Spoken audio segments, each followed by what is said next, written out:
ମାଲକାନଗିରି ଜିଲ୍ଲା ଚିତ୍ରକୋଣ୍ଡା ବ୍ଲକ ରାଜୁଲକୋଣ୍ଡା ଠାରେ କୌଣସି ଏକ ବିଶ୍ୱସ୍ତ ସୂତ୍ରର ଖବର ପାଇ ଚିତ୍ରକୋଣ୍ଡା ବନ ବିଭାଗ ଏକ କଇଁଛ ବୋଝେଇ ପିକଅପ୍ ଜବତ କରିଛି। ପିକଅପ୍ ଗାଡ଼ି ନମ୍ବର AP39NS 1566 ରେ ଆନ୍ଧ୍ରପ୍ରଦେଶର ନରସିଂହପାଟଣା ଠାରୁ କାଲିମେଳାକୁ ଚୋରା ଚାଲାଣ ହେଉଥିଲା କଇଁଛ।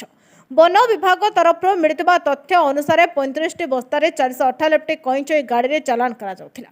ଏଗୁଡ଼ିକର ଆନୁମାନିକ ଓଜନ ପ୍ରାୟ 1 ଟନ୍ରୁ ଅଧିକ ହେବ। ଚାଲାଣ କରୁଥିବା 2 ଜଣ ଆସାମୀ ଖସି ପଳାଇବାକୁ ଚେଷ୍ଟା କରୁଥିବା ବେଳେ ବନ ବିଭାଗ ସେମାନଙ୍କୁ କାବୁ କରି ନେଇଛି।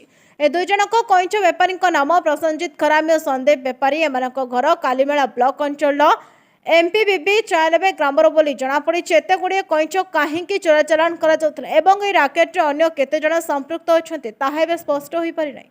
ଚିତ୍ରକୋଣ୍ଡା ବନ ବିଭାଗ ଅଧିକାରୀ ଶ୍ରୀ ବଳରାମ ନାୟକ, ବନପାଳ ଶ୍ରୀ ନିରଞ୍ଜନ ସରକାରଙ୍କ ନେତୃତ୍ୱରେ ସମସ୍ତ କର୍ମଚାରୀଙ୍କ ସହଯୋଗରେ ସମସ୍ତ କଇଁଛ ଜବତ କରାଯାଇଛି। ବ୍ଲକ ପ୍ରାଣୀ ଚିକିତ୍ସା ଅଧିକାରୀ ଡକ୍ଟର ସୌମ୍ୟରଞ୍ଜନ ଖଟୁଆ ଆସି କଇଁଛମାନଙ୍କ ସ୍ୱାସ୍ଥ୍ୟ ଅବସ୍ଥା ଯାଞ୍ଚ କରିବା ପରେ ସୁସ୍ଥ କଇଁଛମାନଙ୍କୁ ଆସନ୍ତାକାଲି ଏକ ପ୍ରାକୃତିକ ବାସସ୍ଥାନରେ ଛଡ଼ାଯିବା ବ୍ୟବସ୍ଥା ହେବ। ମାଲକାନଗିରିରୁ ରାମକୃଷ୍ଣ ଚୌଧୁରୀଙ୍କ ରିପୋର୍ଟ, ନ୍ୟାୟବତୀ ଟିଭି।